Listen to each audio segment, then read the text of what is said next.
Hey guys, it's Amber Blackburn, and I am joined by Resri Storecraft, Hello.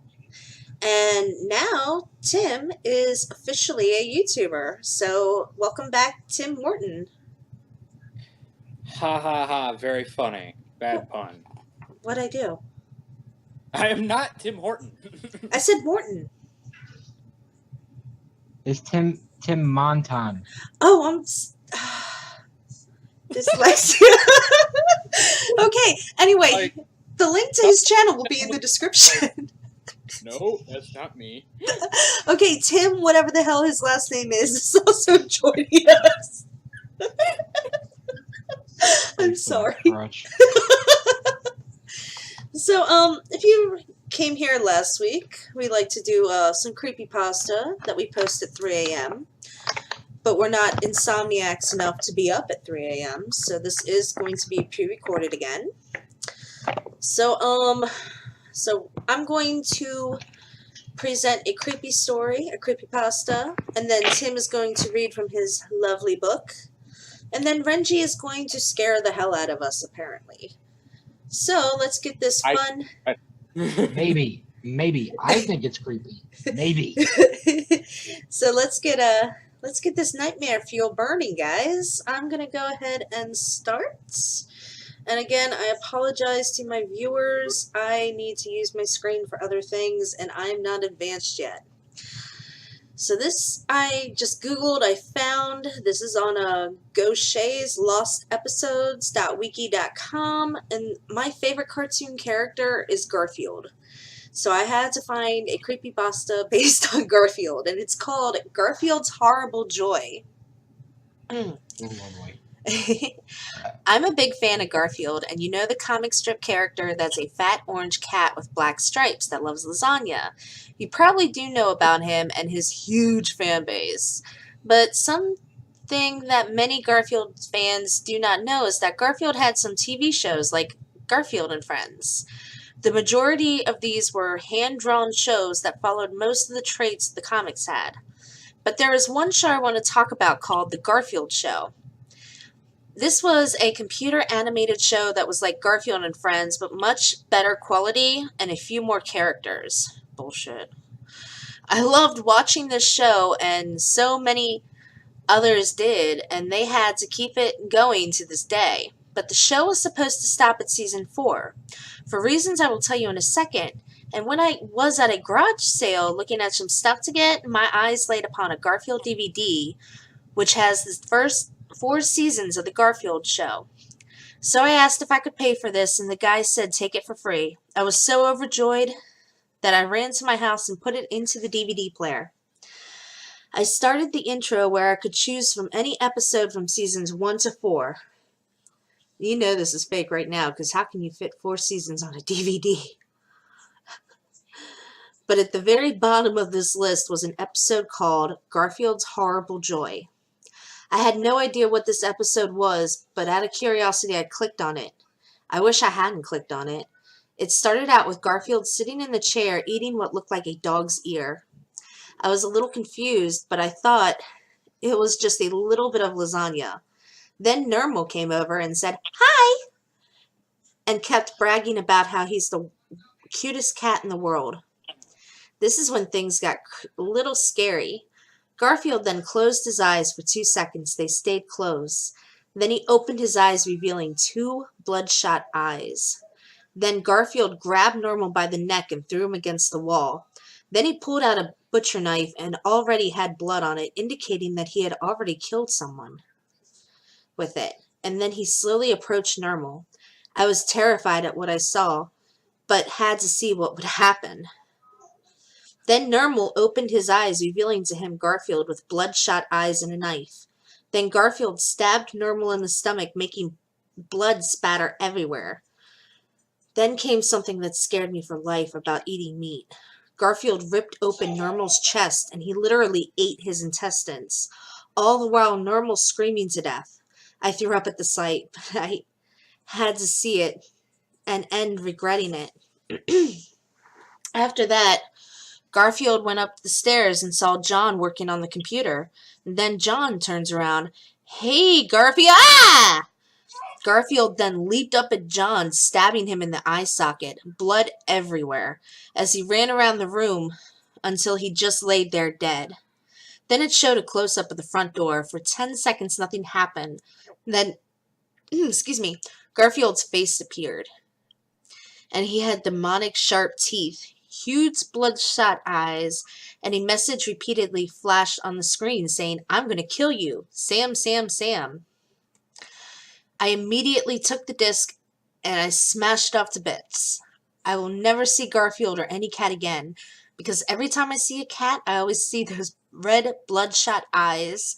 Watching that disc has let out a demon, and that demon is after me. As I record this, Garfield is slamming at my door, meowing his normal meow from the show, and I know when he kills me, the last thing I will see are those red bloodshot eyes.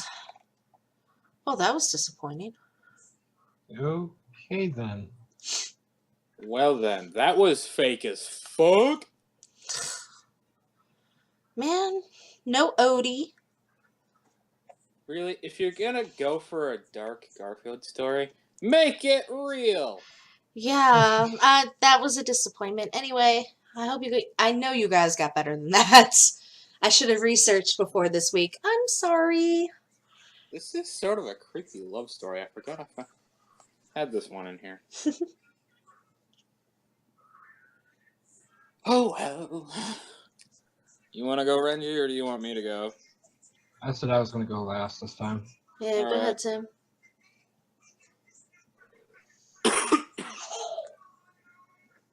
Look, a long town of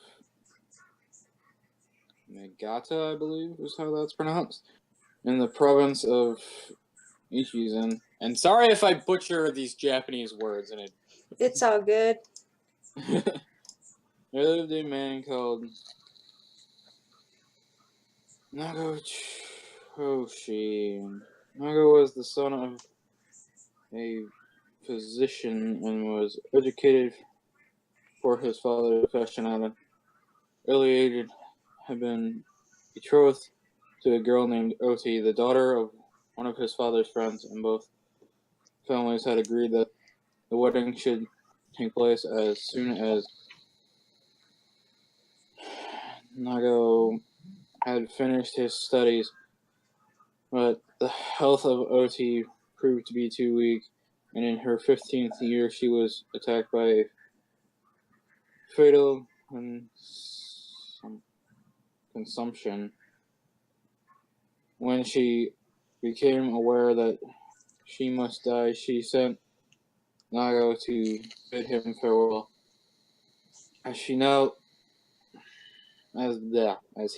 at her bedside, she said to him, "Nago-sama, my betrothed, we were promised to each other from the time of our childhood, and we were to have been married at the end of this year. Now I'm going to die. The gods know what is best for us. If I were able to live for some years longer, I could only continue to be a cause of trouble and grief for others with this frail body. I could not be a good wife, and therefore even wish to live for your sake would be a very selfish wish. I'm quite resigned to die, and I want you to promise that you will not grieve. Besides, I want to tell you that I think we shall meet again. Indeed, we shall meet again." Nago answered earnestly, in the pure land there will be no pain of separation. Nai, she responded softly. I meant not the pure land. I believe that we are destined to meet again in this world, although I shall be buried tomorrow. Nago looked at her wonderingly and saw her smile as his wonder. She continued in her gentle, dreamy voice. Yes, I meant this world in your own present life. Naga-sama, providing indeed that you wish it, only for this thing to happen. I must again be born a girl and grow up to womanhood, so you have to wait 15, 16 years. That is a long time, but my promise comes, then you are now only 19 years old. You are, yeah, I already read that, my bad. Eager to soothe her dying moments, he answered tenderly, to wait for you, my betrothed, were no less a joy than a duty. We are pledged to each other from the time of 7 existences. Okay, then. But you doubt, she questioned, watching his face. My dear one, he answered, I doubt whether I should be able to know you in another body under another name, unless you can tell me of a sign or token. That I cannot do, she said. Only the gods and the Buddhas know how and where we shall meet. But I am sure, very, very sure, that if you be not unwilling to receive me, I shall be able to come back. Remember these words of mine. She ceases to speak, and her eyes closed. She was dead.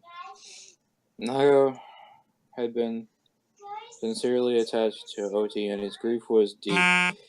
He had a memorial tablet made, inscribed with her. I have no idea how to pronounce that. Zoku, or something like that. And he placed the tablet in his. God, I hate pronouncing Japanese words.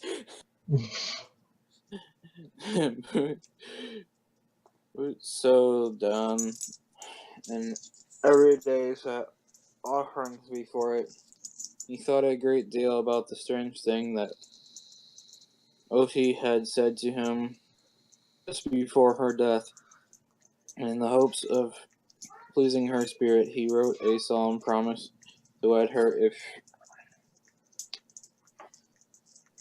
she could ever return to him in another body. This written promise he sealed with his seal and placed it in the Butsudan beside the memorial tablet of o-tei. Nevertheless, as Naga was an only son, it was necessary that he should marry. He soon found himself obliged to yield to the wishes of his family and to accept a wife of his father's choosing. After his marriage, he continued to set offerings before the tablet of o-tei, and he never failed to remember her with affection, but by degrees her image became dim in his memory, like a dream that is hard to recall. And the years went by. During those years, many misfortunes came upon him. He lost his parents by death, then his wife and his only child, that he found himself alone in the world. His desolate omens set out upon a long journey in hopes of forgetting his sorrow. One day in the course of his travels, he arrived at Ikeo. I'm not sure if that's how that's pronounced. A mountain village, still famed for its thermal springs and for the beautiful scenery of its neighborhood. In the village, at which he stopped, a young girl came to wait upon him, and at the first sight of her face, he felt his heart leap, and it had never leaped before. So strangely did she resemble o-tei that he pinched himself to make sure that he was not dreaming. As and came bringing fire and food, or arranging the chamber of the guests. Her very attitude and motion revived him some gracious memories of the girl to whom he had been pledged in his youth. He spoke to her, and she responded in a soft, clear voice, of which the sweetness saddened him with the sadness of other days. Then in great wonder he questioned her, saying, "Elder sister, so much do you look like a person whom I knew long ago, that I was startled when you first entered this room. Pardon me, therefore, for asking, what is your native place and what is your name?" Immediately, and in the unforgotten voice of the dead, she thus answered, "My name is o-tei, and Nago Josie of Echigo. My promised husband 17 years ago. I died in Niigata. Then you made in writing a promise to marry me if ever I could come back to this world in the body of a woman.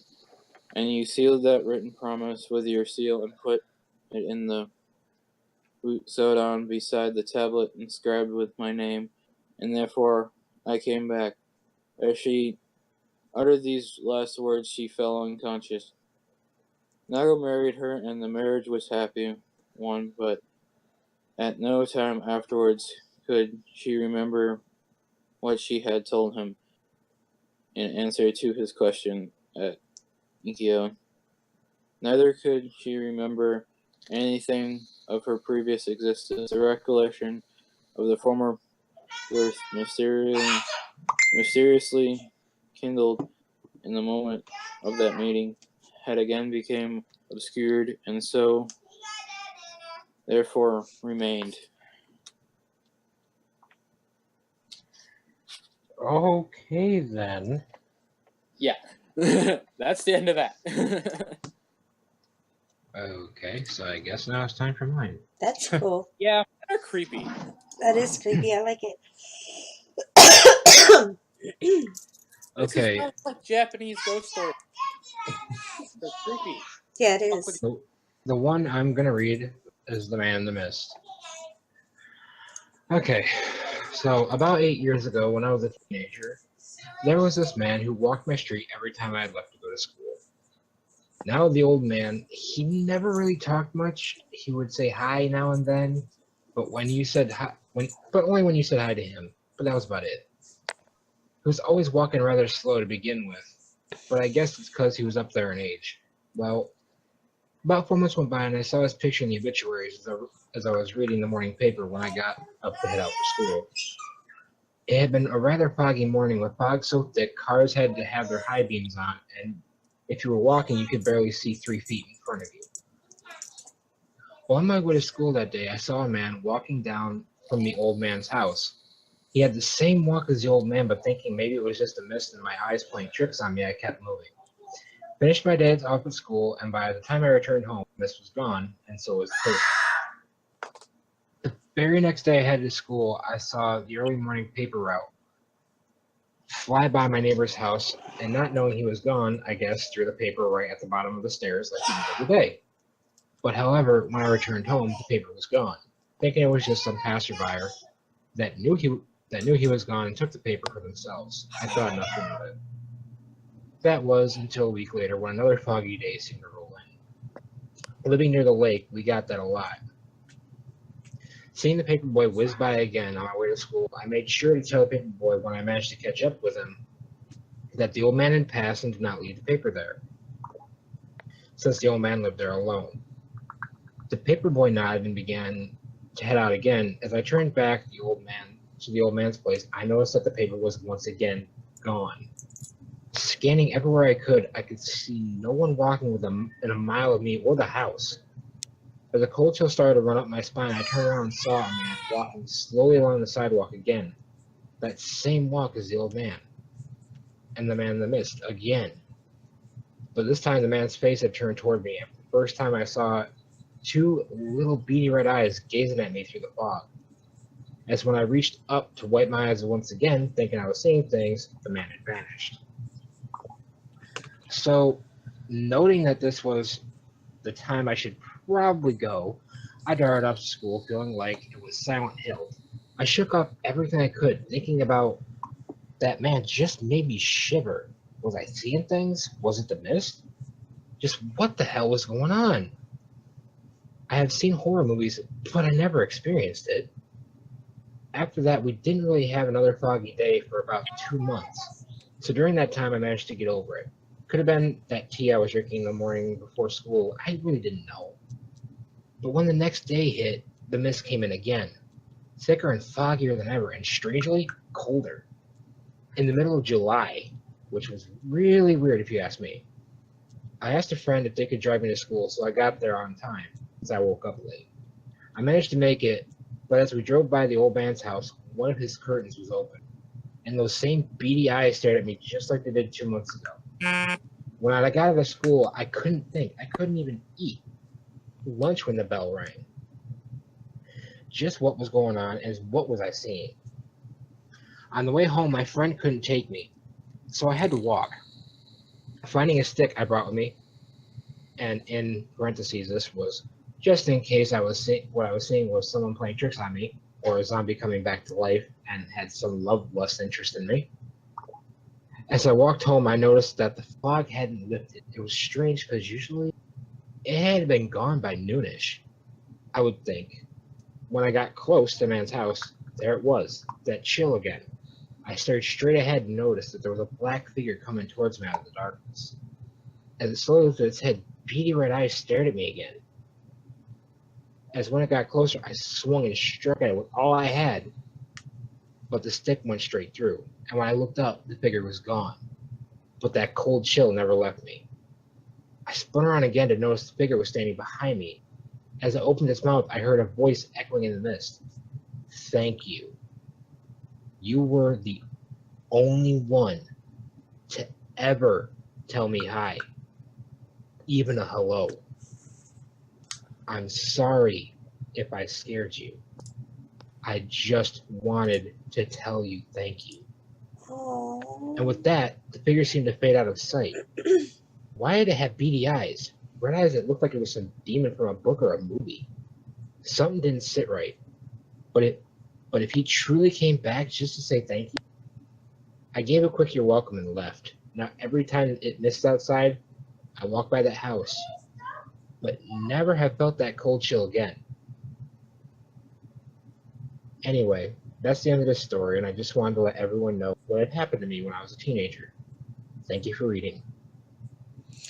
Aww. That's so sweet.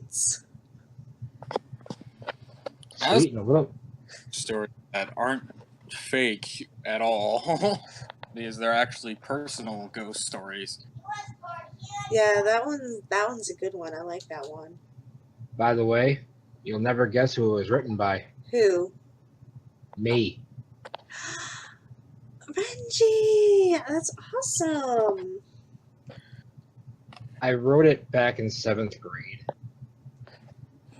And it literally did happen to me too. I was 13 years old. Yeah. That's good. Oh my god, Renji, I love it. I'm That's sorry you why I went believe through in that. ghosts. But I'm sorry Well, you if I went can through that, but yeah. If I can say one other thing too, and it has to do with ghosts, so it was weird because I lived in an old cabin in the woods when I lived in Maine. Oh jeez. And it wasn't that bad. It was just like it was actually fun to live there. But there was one day that me and my sister decided, you know what, we're just gonna fucking order out. We couldn't cook because it was way too damn hot outside. So she had me walk to the store that was 2 miles away, pick up some subs, and come back. The only fucking store in town, mind you. That store made sub, pizzas, had everything else there. I went up, picked up the pizza, and started walking back. But by the time I got halfway to the house, it was getting dark out. Oh, jeez. And mind you, our cabin's on a dirt road. And that dirt road is surrounded by nothing but fucking woods. And mind you, there's wolves, bears, and everything in these fucking woods. As I am walking home, I get halfway down the fucking dirt road, and I hear growling behind me. And when I look behind me, there's freaking 3 wolves sitting there staring at me. Like they wanted fucking lunch or something. Subs. Well, the only thing is I just kept walking. I figured, show them no fear, they'd leave you alone. Don't run, just walk. Well, as I was walking, another wolf came out of the woods in front of me and turned and stared at me. Oh, jeez. It wasn't growling. It was a pure fucking white wolf eyes. That wolf literally walked toward me, looked past me, and those 3 wolves that were behind me stopped their growling and walked away. Wow. And when I was looking down, I went out to pet the wolf, and by the time I had my hand reached down to pet it, he turned and walked away. And he just literally, as he got into the woods, looked back at me, and it looked like he just gave a freaking nod and just walked off. So I literally think that was my grandfather or somebody watching out for me that day. That is, wow. Wait, did you just say today? No, you didn't say. No, that was back when I was living in a cabin. Jeez, that is insane. Thank you for sharing that with us. I've had weird shit happen to me, and I mean, people watching this saying that shit ain't true. Believe me, when you see it for the first time in your life, you'll believe it's true. Yeah, you will. Mm-hmm. There's no doubt about it. Like, Because there's shit that happens that you can't explain. Changes your life. Yep. This is extremely true. That's basically why I watch Ghost Adventures too. Yep. Because they go to all these haunted places and they're haunted. I mean, they went to one place in East Bethany. I used to live right by that asylum. Oh, jeez. And you want to know about that? Is that what? every time I watch that show, I typically get a headache. Mm-hmm. Every time. Well, here's the funny thing. When I walked by that asylum, every time when I was a kid, I could hear old folks screaming out of that asylum. The asylum was down. It wasn't running. Yeah. Yeah, that's... I'm sitting there going, and all these little kids would yell back into the asylum, "Shut up." Wow, desensitized much. And it's just like, okay, well, whatever then. That's gotta be kind of sad when, the kids are so desensitized and so used to that haunted place that it just annoys them rather than phases them. Yeah. With me, when I walked by, there was one time, my mom, she knew one of the old folks that was in there, and he didn't belong there. He was a really good guy. And there was one time I walked in, and I placed a rose in his room. And when I walked out, I looked back, and standing in the doorway was this man just in a gown, looking like he had been through some shit. He didn't stare at me, didn't wave, didn't do nothing, but it was just, I looked away, looked back, gone. But this will lead into one more story that I want to get out there. Watching Ghost Adventures and watching the Galka family one, that hurts. Because this guy loses his daughter and realizes that his daughter's birthday is on Valentine's Day. Oh, jeez. They always celebrate her birthday, and she died by getting in a car crash. Oh, jeez. At the end of the video, she goes, "Hi, Daddy, I love you," and in the voice box says, "I miss you." Oh. Every time I hear that, I break down and cry because I lost a person that I considered to be a daughter in my life. So That's why I can honestly say from personal experience of you guys that watch this video, don't think ghosts are real. Try to open your heart a little bit and maybe you'll see that they are, because they're always around us in everything we do. And I Yeah. live alone with a child, and I'm not going to sleep until daybreak now. Thank you. I got my own. Like, hey, I was just going about my normal day, So, doing what, and I freaking come home, and it's late at night. I go to bed, and around, I want to say, from the time range of like 3 a.m., I'm rolling around trying to sleep, and I roll on my side, and all of a sudden, I feel like someone or something breathing on my neck. And mind you, I'm downstairs in my room, and I don't have a single fan on. My dog's not in the room. My grandparents are up above me, asleep, deader than a doornail. And I roll over slowly and look. No one is there. Absolutely no one. And I look straight down, nothing there. So it wasn't my dog, wasn't my grandparents. There was nothing there. so Alrighty then. now that this has become about 7 tales at 3 a.m. Yeah. And another night, I was asleep. Here comes the eighth tail. Got a few of them. Well, that's all right. I mean, Go for it. And I had this weird dream. And mind you, I live in Michigan, like 10-minute walk from Lake Michigan itself. And I'm having a dream, and for some reason, I'm standing out by the lake. Like, literally right in front of it in the middle of the night for no reason. And this person just walks right up out of the water and, like, starts talking to me in a language I have no idea what it was. But apparently, in my dream, I could fully understand it. And I get splashed by water in the dream, and then when I wake up, my body is actually wet and covered in water. Oh gosh, that's creepy. I had that happen last week. I'm like, what the hell? I had that happen last week. I've also walked back to the lake before, and I've seen, like, blue figures, like, following behind me before. And this was when I was little, like, really little, like 3 years old. you do realize that there's a story about a cruise ship that sunk in Lake Michigan, right?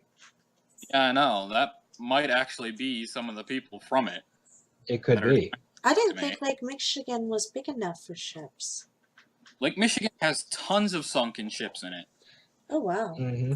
that's kind of cool. Over 100 and, like, I want to say they have, like, over 280 sunken ships.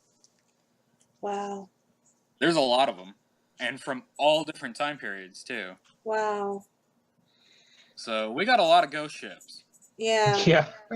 I had a weird dream last week that I actually had to sit up and I had to Google and think about, and there's a lot of personal shit in this story that I don't want to go into because it's like my own tales, like my own history mixed in with my own hopes and dreams, mixed in with people I know in real life.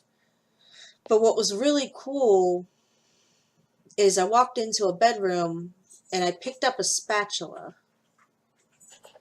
And I'm like, Okay. there is a spatula on the bed. And the other person goes, yep, there's a spatula on the bed. And I'm like, why is there a spatula on the bed? And the other person goes, for shits and giggles. And then things happened, and this is where it got really super weird.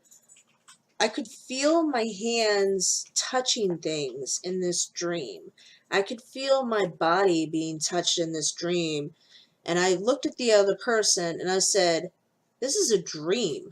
I should not be feeling this. And from there, I just snapped awake. And the dog's not in my room. The kid's not in my room. My house is completely empty. and something was freaking touching me. Yeah. And that just scared the living daylights out of me. So I got up and I started Googling. I put the pieces of this puzzle together, but the one piece I could not figure out was the stupid spatula. So I had to Google, like, what does it mean when you see a spatula in your dream? Because the spatula was a very important piece considering everything that happened in this dream, because it was one of those very complex dreams where this happened, this happened, this happened, this happened, this happened. But there was a conversation about the spatula. The spatula was super important. So I'm like, so I had to Google it. And what a spatula means, if you ever dream about a spatula, is that you're flippy-floppy. You're trying to make a decision and you're mixing around. You can't figure out what you want to do. So, and the spatula was not put there by me. It was put there by the other person in this scenario in my dream. So now it's like, wow, this is very interesting. But it just, the touching, the physical touching in the dream was just way too much. Yeah. And what creeps me out is I have the spatula that was in my dream. I actually dreamed about one in my kitchen. And every time I walk in my kitchen, I look and I'm like, there's that spatula. That's disturbingly creepy. Yeah. So I think I know what the dream means. I'm pretty sure I got it decoded. But it's still, I can't decode why I was having the physical sensations in my dream. It's called lucid dreaming. Well, it's not like, you have that feeling when you fall, like a free fall, or you fall down, or, you hit something and then you wake up with a Charlie horse. No, this was like very targeted areas of my body. Because remember, what happened in this dream is not exactly PG-13 rated. Okay, then. Yeah, like it was very detailed. So anyway, with that, I think we're going to go ahead and cut this off. This has been about 9 tales at 3 a.m. Join us next week. I have no idea who's going to come. I have no idea if we're going to have 3 or 17 tales. But thank you so much for listening. Anybody want to say goodbye? Toodles. See you tomorrow later and sleep tight. Hey guys, thank you so much for watching. I hope that you had as much fun watching as I did recording it. Make sure that you like, share, and subscribe, which is all down there and right there, to see more hilarious videos. And also, if you haven't already, check out Razori's Storecraft's channel for some awesome gaming, including Cards Against Humanity. And if you want to play with us, scroll down to the description and add me on Discord, and maybe you can play Cards Against Humanity with us. So see you tomorrow later. Thanks. Bye.